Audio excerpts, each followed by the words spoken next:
السلام علیکم ورحمۃ اللہ تعالی وبرکاتہ۔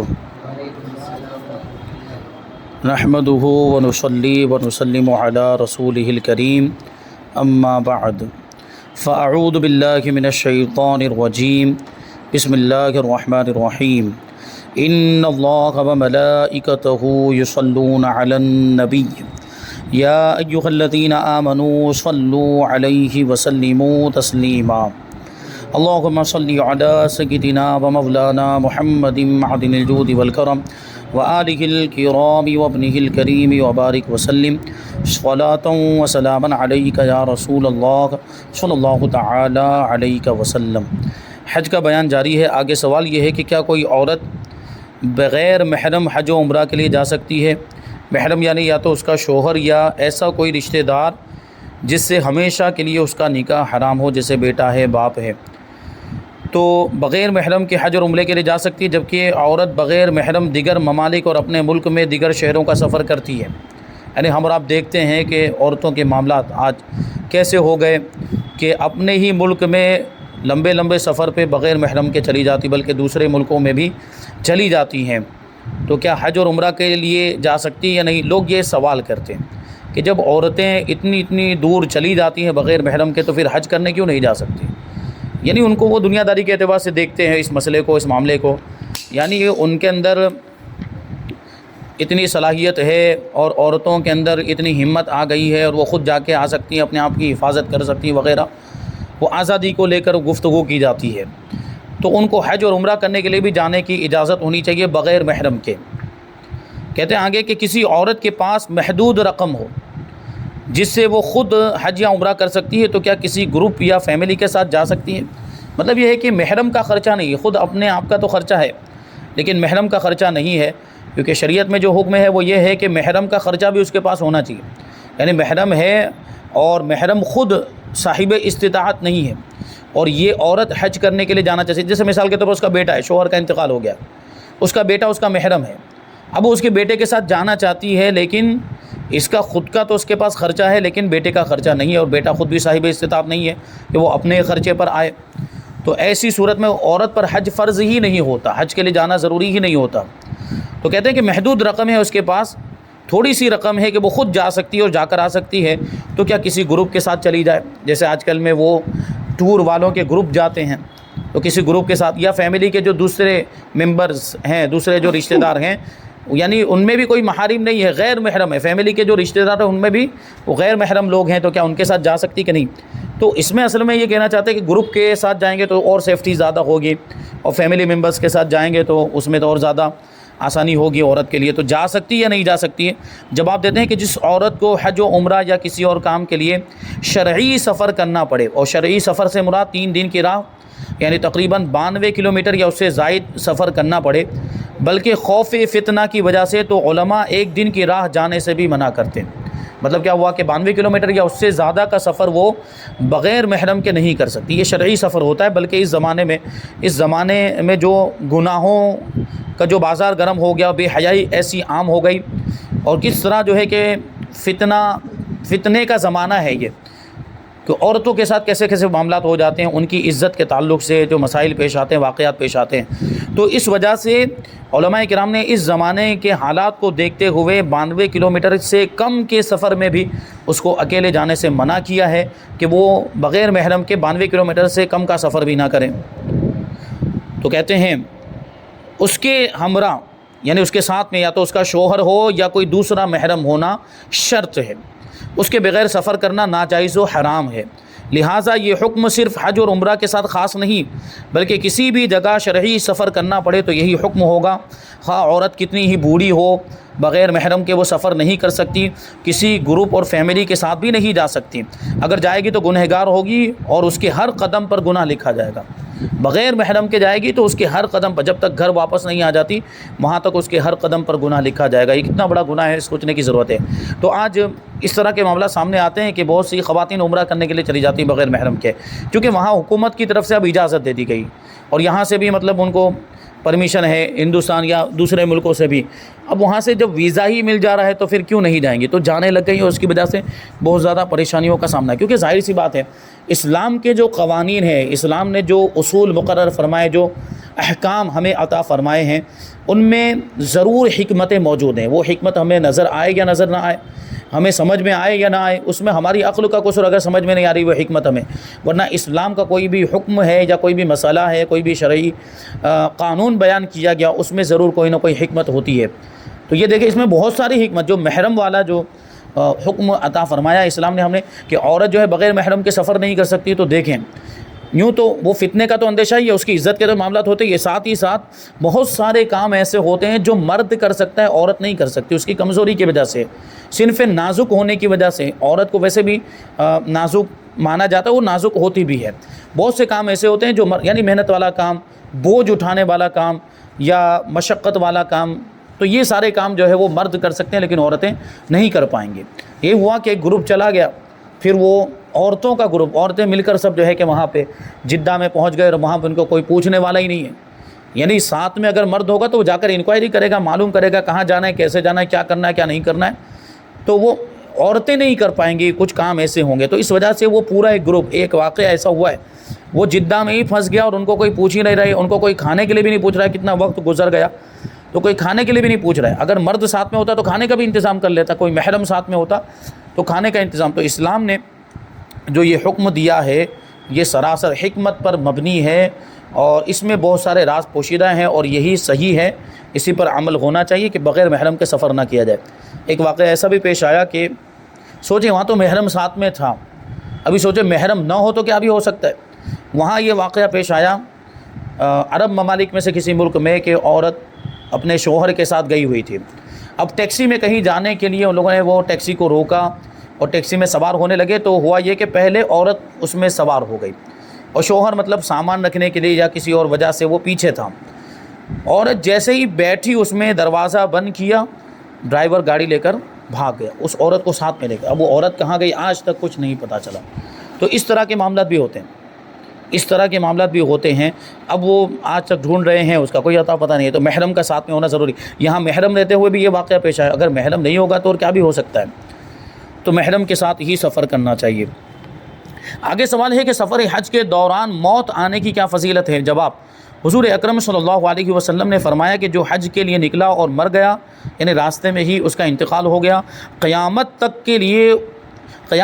اس کے لیے حج کا ثواب لکھا جاتا رہے گا۔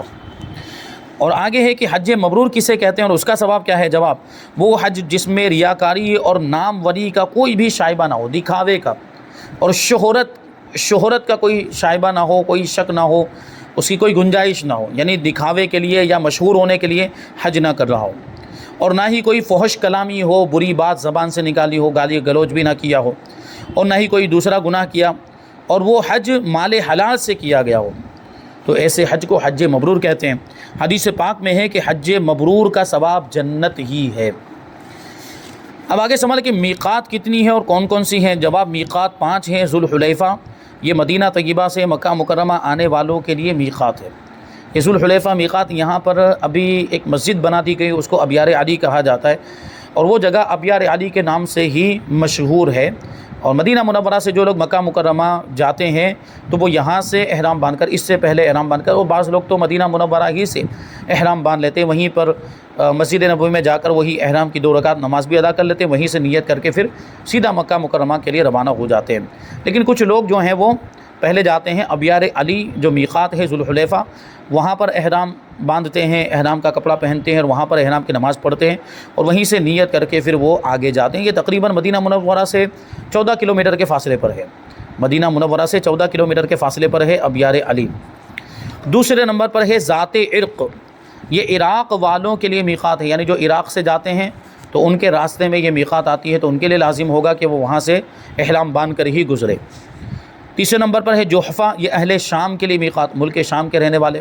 یعنی سیریا جس کو ابھی کہا جاتا ہے، سیریا کے رہنے والے جب حج کرنے کے لیے آتے ہیں تو ان کے راستے میں یہ میقات آتی ہے۔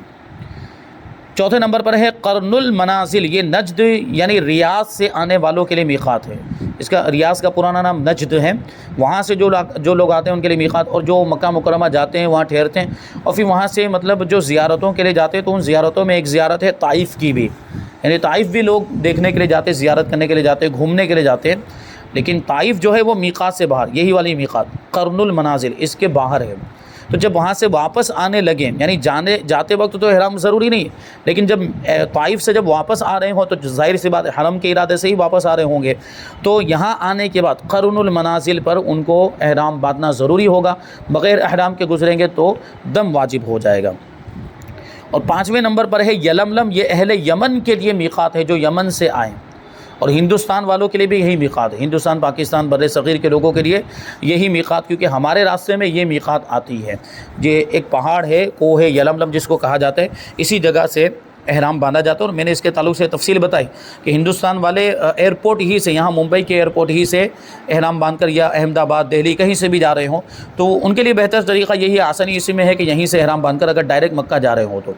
اور حج کرنے جب جا رہے ہوتے تو ڈائریکٹ مکہ ہی جاتے ہیں، پہلے مکہ ہی جاتے ہیں پھر مدینہ جاتے ہیں، لیکن عمرے میں ایسا ہوتا ہے کہ کبھی پہلے مدینہ چلے جاتے ہیں پھر بعد میں مکہ جاتے ہیں، تو اگر مدینہ جا رہے ہوں تو یہاں سے احرام باندھنے کی ضرورت نہیں ہے، مدینہ منورہ بغیر احرام کے بھی جا سکتے ہیں، کیونکہ ہمارا ارادہ حرم جانے کا نہیں ہے، تو میقات اگرچہ کراس کر رہے ہیں لیکن احرام ضروری نہیں ہے، حرم جانے کے ارادے سے اگر میقات کو کراس کریں گے تو احرام ضروری ہے۔ ہاں مدینہ منورہ سے سب وہاں سے فارغ ہونے کے بعد، وہاں قیام کرنے کے بعد جتنے دن رکنا ہے اتنے دن رکنے کے بعد جب مکہ مکرمہ جائیں گے تو پھر جو مدینہ منورہ کی جو میقات بتائی ہے ذوالحلیفہ، وہاں سے احرام باندھنا ضروری ہوگا مکہ مکرمہ جاتے وقت۔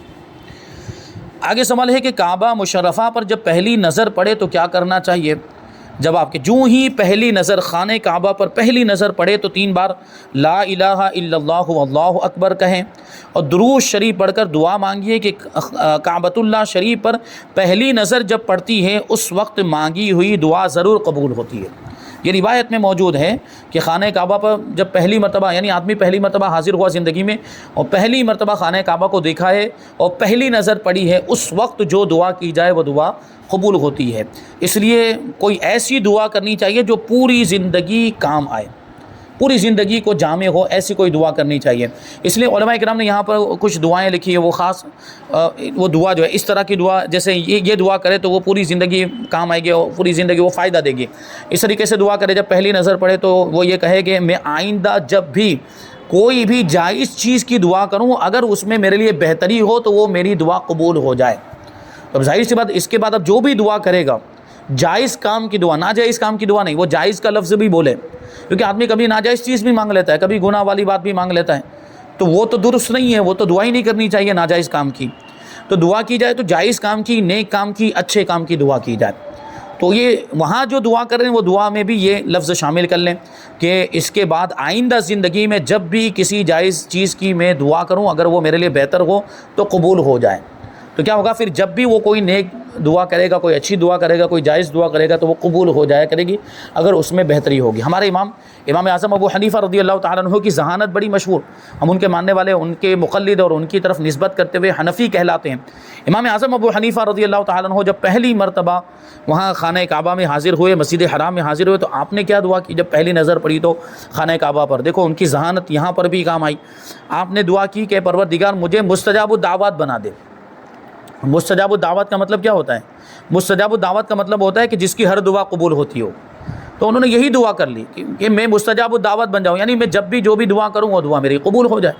تو کتنی جامع دعا ہے، یعنی بہت زیادہ تفصیلی دعا، بہت لمبی دعا کرنے کی بھی ضرورت نہیں۔ یہ مانگا وہ مانگا، یہ مل جائے وہ مل جائے، فلاں چیز مل جائے، مال مل جائے، دولت مل جائے، گاڑی مل جائے، بنگلہ مل جائے، یہ ساری چیزیں وہاں تفصیل بیان کرنے کی ضرورت نہیں۔ ایسی دعا کر دی جو پوری زندگی کے لیے مطلب وہ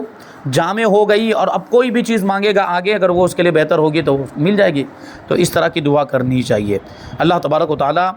ہر مومن کو وہاں پر حاضری دینے کی توفیق عطا فرمائے اور خانہ کعبہ کی زیارت نصیب فرمائے، مدینہ منورہ کی بھی زیارت نصیب فرمائے۔ سوال، دوران طواف سینہ یا پیٹھ کعبے کی طرف ہو جائے تو کیا حکم ہے؟ کیونکہ دیکھیں طواف کرنے کا جو طریقہ ہے وہ کیا ہے، طواف جب کریں گے تو خانہ کعبہ بائیں ہاتھ کی جانب ہونا چاہیے، اور سینہ خانہ کعبہ کی طرف نہیں ہونا چاہیے، پیٹھ بھی خانہ کعبہ کی طرف نہیں ہونی چاہیے۔ یہ مثال کے طور پہ یہ خانہ کعبہ ہے، بس ایسے چلتے ہوئے چلے جائیں، چہرہ ادھر کی طرف ہونا چاہیے، یوں دیکھتے ہوئے ادھر نہیں جانا ہے، یوں سیدھے سیدھے جانا ہے، جس طرف چل رہے ہیں ادھر ہی چہرہ ہونا چاہیے۔ تو اگر پیٹھ ہو گئی خانہ کعبہ کی طرف یا خانہ کعبہ کی طرف طواف کے دوران سینہ ہو گیا تو کیا حکم ہے؟ جواب دیتے ہیں کہ بھیڑ کے سبب، بھیڑ کی وجہ سے کبھی دھکا لگنے کی وجہ سے بھی ایسے گھوم گئے، یا بے خیالی میں کسی طواف کے دوران تھوڑی دیر کے لیے اگر سینہ یا پیٹھ کعبے کی طرف ہو جائے تو طواف میں سینہ یا پیٹھ کیے جتنا فاصلہ طے کیا ہو اتنے فاصلے کا اعادہ یعنی دوبارہ کرنا واجب ہے۔ یعنی ایسے خانہ کعبہ کی طرف رخ کر کے جتنا آگے تک چل گیا ہوگا واپس آئے وہ،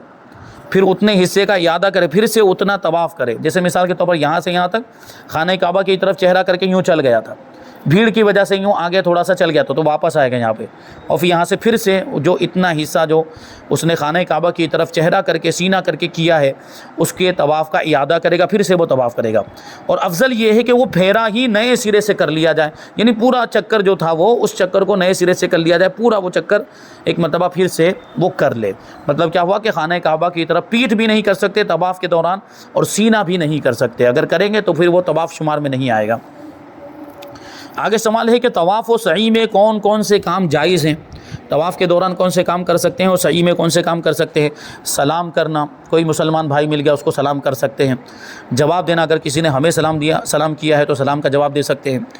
نمبر 3، ضرورت کے وقت بات کرنا، ضرورت جتنی بات، کوئی چیز ضرورت، جیسے کبھی ایسا بھی ہوتا ہے کچھ لوگ ساتھ میں ہیں، جیسے میاں بیوی گئے ہیں ساتھ میں چل رہے ہیں تو کبھی بچھڑ جاتے ہیں، تو ان کو دیکھا وہ دور مطلب نظر آئے تو ان کو اشارہ کر کے بلایا، اور یا جو ہے کہ تھوڑا بہت بلند آواز بھی نہیں ہونی چاہیے وہاں پر، وہ بلند آواز کرنا بھی یہ ادب کے خلاف ہے،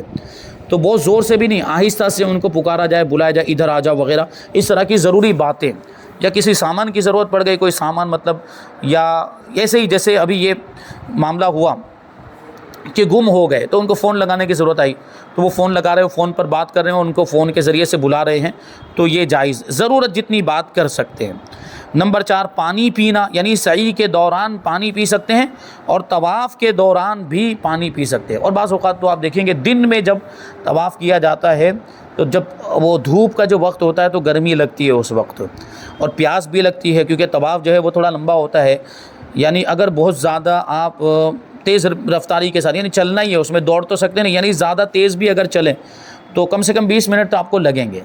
ورنہ اگر بھیڑ زیادہ ہوتی تو آدھا گھنٹہ بھی لگ جاتا ہے، 7 چکر مکمل کرنے میں آدھا گھنٹہ بھی لگ سکتا ہے، تو اس میں کبھی پیاس لگ جاتی ہے، تو وہاں پر کبھی کبھی تو ایسا ہوتا ہے کہ وہ جو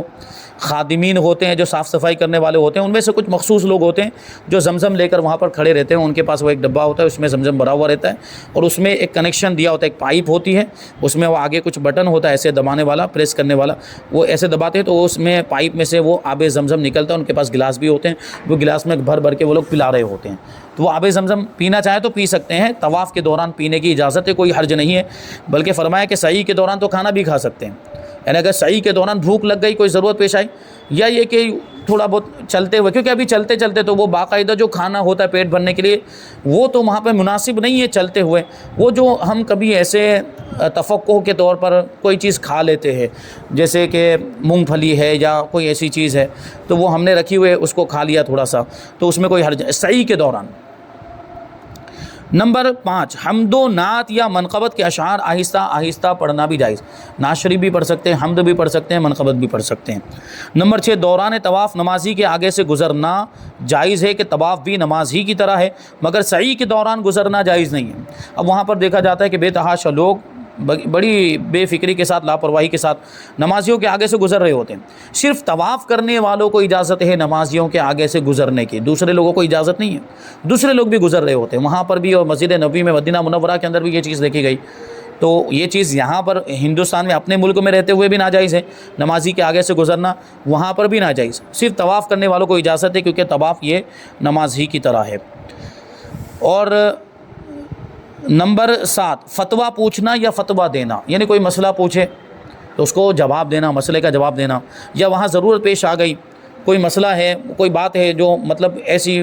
سمجھ میں نہیں آ رہی ہے، اس کے تعلق سے وضاحت چاہتے ہیں، تو کوئی عالم صاحب ان کے ساتھ میں تھے، کوئی مفتی صاحب ان کے ساتھ میں تھے، تو طواف کے دوران ہی انہوں نے مسئلہ پوچھ لیا، یا جو ہے کہ سعی کے دوران ہی، تو یہ تو بہت اچھی بات ہے، تو معلومات حاصل ہو رہی ہے، علم حاصل ہو رہا ہے، تو یہ تو جائز ہے، درست ہے، بلکہ کبھی کبھی تو ضروری بھی ہوتا ہے، جیسے کچھ غلطی ہو گئی ان سے، طواف کرتے ہوئے کچھ غلطی ہو گئی ہے اور اب ظاہر سی بات وہ غلطی کبھی ایسی بھی ہو سکتی ہے کہ اس کی وجہ سے ان کا طواف مکمل نہیں ہوگا، جیسے وضو ہی ٹوٹ گیا، وضو ٹوٹنے کا مسئلہ، اب بغیر وضو کے تو طواف نہیں کیا جا سکتا، اس کو آگے کنٹینیو ہی نہیں کر سکتا ہے۔ اگر یہ مسئلہ معلوم نہیں ہوگا اور اس نے ایسے کر لیا تو وہ طواف شمار میں نہیں آئے گا، تو کیا کرے گا؟ تو وہ مسئلہ پوچھے، وہاں پہ کوئی عالم صاحب مل گئے تو مسئلہ پوچھ رہا ہے، وہ عالم صاحب اس کو مسئلہ بتا رہے ہیں تو بہت اچھی بات ہے، تاکہ اس کا طواف درست ہو جائے۔ تو کوئی بھی ایسی بات ہو، کچھ بھی گڑبڑ لگے اور کچھ ایسا لگے کہ مجھ سے کچھ غلطی ہو رہی تو پوچھنا چاہیے، بلکہ بعض اوقات تو ضروری ہے۔ آگے سوال ہے کہ طواف یا سعی کے دوران تھکن کی وجہ سے کچھ دیر آرام کر سکتے ہیں، کیونکہ 7 چکر لگانے ہوتے ہیں، اور پھر سعی میں تو اور زیادہ لمبا، مطلب دور تک جانا پڑتا ہے، صفا سے مروہ تک اور مروہ سے صفا تک آنا ہے، وہ اور زیادہ لمبا، اس میں اور زیادہ ٹائم لگتا ہے۔ یعنی آپ کو میں نے جیسے کہ ابھی بتایا کہ طواف تو 20 منٹ میں بھی مکمل ہو سکتا ہے، لیکن اس میں تقریباً پونا گھنٹہ لگتا ہے سعی میں اتنا لمبا فاصلہ ہے۔ یعنی ایک مرتبہ گئے ایک چکر، پھر دوسری مرتبہ وہاں سے مروہ سے ادھر صفا کی طرف آئے گی دوسرا چکر، اس طرح 7 چکر مکمل کرنے میں تقریباً پونا گھنٹہ ہو جاتا ہے یا 50 منٹ ہو جاتی ہے، بھیڑ زیادہ ہو تو اور زیادہ ٹائم لگ سکتا ہے۔ تو اس میں اگر بیچ میں کوئی تھک گیا یا کوئی بوڑھا آدمی تھا، اب وہ آگے نہیں چل پا رہا ہے کمزوری کی وجہ سے، تو وہ آرام کر سکتے ہیں کہ نہیں بیٹھ کر تھوڑی دیر کے لیے۔ جواب دیتے ہیں کہ طواف اور سعی کے پھیرے لگانے میں ان کا پے در پہ ہونا سنت ہے، یعنی ایک کے بعد ایک فوراً ہونا سنت ہے۔ اب ظاہر سی بات بیچ میں آرام کریں گے تو یہ پے در پہ نہیں ہو پائے گا، ایک کے بعد ایک نہیں ہو پائے گا، بیچ میں وقفہ ہو جائے گا۔ تو کہہ رہے ہیں بلا عذر ان میں فاصلہ کرنا مکروہ ہے، بغیر کسی مجبوری کے فاصلہ کرنا۔ ابھی 2 چکر کیے پھر بیٹھ کے آرام کر رہا ہے اور کوئی مجبوری بھی نہیں ہے تو اس کی اجازت نہیں ہے، یہ مکروہ ہے۔ اور عذر سے مراد وضو کرنا، وضو کرنے کے لیے گیا، طواف میں تو ضروری ہے وضو کرے گا، سعی بغیر وضو کے بھی ہو سکتی ہے، لیکن بہتر ہے کہ وہاں بھی وضو کر کے آئے۔ تو وضو کرنے کے لیے گیا، یا جماعت قائم ہو گئی، وہ صحیح کر رہے تھے کہ بیچ میں جماعت قائم ہو گئی، لیکن وہ کون سی جماعت؟ سنی صحیح العقیدہ حضرات کی جماعت قائم ہو گئی۔ ابھی جو وہ لوگ پڑھاتے ہیں تو وہ نجدی امام ہوتا ہے، لیکن پھر بھی وہاں معاملات ایسے ہیں کہ جب وہاں جماعت قائم ہوتی ہے تو سب لوگ وہاں پہ بیچ میں کھڑے ہو جاتے ہیں، وہ پورا مسعی بھی جو ہے صحیح کرنے کی جو جگہ وہاں وہ بھی نمازیوں سے بھر جاتا ہے۔ اور پھر طواف، ظاہر سی بات جہاں پہ طواف کیا جاتا ہے وہ تو بھرنا ہی بھرنا ہے، وہ تو خانہ کعبہ کے قریب کا حصہ ہے، تو وہ سب نمازی وہاں پہ کھڑے ہو جاتے ہیں نماز پڑھنے کے لیے۔ تو اب یہ مجبوری ہے، اب طواف کر ہی نہیں سکتے آپ، کیونکہ سب نماز پڑھنے کے لیے کھڑے ہو گئے۔ اسی طرح مسعی میں بھی لوگ نماز پڑھنے کے لیے کھڑے ہو گئے جہاں پر صحیح کی جاتی ہے، تو اب صحیح کو روکنا پڑے گا مجبوراً۔ یا جنازہ آ گیا اور جنازے کی نماز پڑھنے لگ گئے تو اب اس میں بھی رکنا پڑے گا۔ یا پیشاب پاخانہ کی حاجت ہو گئی، یا بہت زیادہ تھک گیا ہے آدمی تو رک سکتا ہے، وہاں اجازت ہے۔ لہٰذا اگر طواف یا سعی کے چند چکر لگانے کے بعد تھکاوٹ محسوس ہوئی اور کچھ دیر آرام کر لیا، پھر جہاں سے سعی یا طواف چھوڑا تھا وہاں سے دوبارہ شروع کر دیا تو جائز ہے۔ البتہ اگر بہت زیادہ فاصلہ کر دیا ہو، بہت ٹائم لگ گیا، تو شروع سے کرنا مستحب ہے۔ یعنی بہت زیادہ وقفہ ہو گیا، بہت زیادہ فاصلہ ہو گیا تو بہتر یہ ہے کہ پھر سے کرے، جو چکر پہلے کر چکا تھا اس کا اعادہ کرے، اس کو پھر سے دہرائے، لیکن یہ بھی مستحب ہے۔ یعنی مطلب یہ ہوا کہ اس میں بھی اگر بہت زیادہ فاصلہ ہو بھی چکا ہے پھر بھی وہ آگے کنٹینیو کرے گا، جتنے کر چکا تھا اس کے بعد جیسے 2 کر چکا تھا تیسرا شروع کر دیا تو اس میں بھی کوئی حرج نہیں ہے، وہ صحیح مکمل ہو جائے گی اور اس سے بھی طواف مکمل ہو جائے گا۔ جبکہ جو بیچ میں وقفہ ہوا ہے وہ عذر کی وجہ سے ہونا چاہیے، شرعی عذر اور کئی شرعی مجبوری کی وجہ سے ہوا ہو تو یہ اجازت ہے۔ اب آگے ہے کہ مینا میں وقوف اور 5 نمازیں پڑھنے کا کیا حکم ہے، اور احرام کی حالت میں اگر وضو کرنے میں بال جھڑ گئے تو کیا اس پر بھی کفارہ لازم ہوگا؟ احرام میں اگر کسی نے خوشبو لگا لی اور کفارہ بھی دے دیا اور ابھی تک خوشبو لگی ہوئی ہے، خوشبو آ رہی ہے، تو ایسی صورت میں کیا حکم ہوگا؟ حالت احرام میں کپڑے یا ٹیشو پیپر سے ناک صاف کر سکتے کہ نہیں؟ کسی کو سردی زکام ہو گیا ہے تو ٹیشو پیپر استعمال کر سکتے کہ نہیں؟ کیونکہ چہرہ چھپانا جائز نہیں احرام کی حالت میں، تو ناک پوچھیں گے تو یہ اتنا حصہ چھپے گا کپڑے سے، یا ٹیشو پیپر سے اگر ناک یہ پوچھیں گے تو یہ چہرے کا حصہ اس سے چھپے گا، تو اس کی اجازت ہوگی یا نہیں؟ اور آگے ہے کہ عورت کا حج اور عمرہ کرنے کے لیے احرام اس کے لیے کوئی الگ سے ہوتا ہے، خصوصی احرام ہوتا ہے، یا وہ عام جو نارمل کپڑے پہنتی ہیں ان کپڑوں میں بھی وہ حج عمرہ کر سکتی ہیں؟ یہ ساری باتیں انشاءاللہ تبارک و تعالیٰ آئندہ درس میں شامل کریں گے۔ اللہ تبارک و تعالیٰ کی بارگاہ میں دعا ہے کہ جو کچھ بھی بیان ہوا اس پر ہم سب کو عمل کرنے کی توفیق عطا فرمائے۔ وما علینا الا البلاغ۔ السلام علیکم۔